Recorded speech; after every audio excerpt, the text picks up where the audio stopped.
মেধাবৃত্তি প্রদান করা হয়েছে।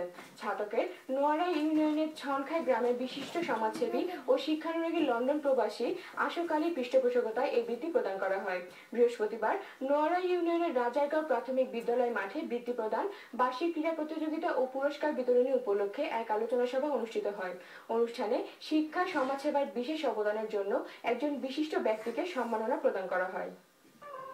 ছায়রুন্নেসা বৃত্তি প্রদান কমিটি সভাপতি মাওলানা আবুল কালামের সভাপতিত্বে অনুষ্ঠিত সভায় অতিথিবৃন্দকে ফুলের শুভেচ্ছা ও ক্রেস্ট প্রদান করা হয়। অনুষ্ঠানে শিক্ষা ও সমাজসেবায় বিশেষ অবদানের স্বীকৃতি স্বরূপ ছনখাই গ্রামের বিশিষ্ট সমাজসেবী শিক্ষানুরাগের ছায়রুন্নেসা প্রাথমিক বৃত্তির পৃষ্ঠপোষক লন্ডন প্রবাসী আশোক আলীকে এলাকাবাসীর পক্ষ থেকে বিশেষ সম্মাননা প্রদান করা হয়।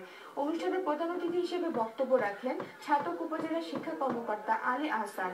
বিশেষ অতিথি হিসেবে বক্তব্য রাখেন শিক্ষানুরাগে আশোক আলী, উপজেলা সহকারী শিক্ষা কর্মকর্তা মাসুম বিল্লাহ, উপজেলা প্রাথমিক শিক্ষক সমিতির সভাপতি মোনায়েম খান ও বৃত্তি প্রদান কমিটির অর্থ সম্পাদক আফিজ আলী।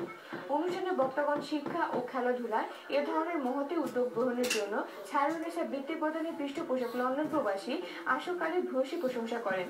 অনুষ্ঠানে নোয়ারায় ও নরসিংপুর ইউনিয়নের 17টি বিদ্যালয়ে 29 জন কৃতি শিক্ষার্থীদের মধ্যে মেধাবৃত্তি প্রদান করা হয়।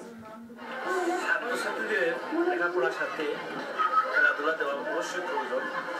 তো ছায়রুন্নেসা বৃত্তি প্রত্যেক বছর তাদের দ্বারা এগিয়ে চলবে এবং আরও আমি আহ্বান জানাচ্ছি আমাদের প্রবাসী যারা আছে তারা এই ধরনের খেলাধুলা দেওয়ার ছাত্রছাত্রীদের উৎসাহিত করার জন্য আগেই আসে। আমরা আশা করি প্রতি বছর এরকম সুন্দরভাবে সুস্থভাবে পরীক্ষা নেওয়া বা পুরস্কার বিতরণ করা।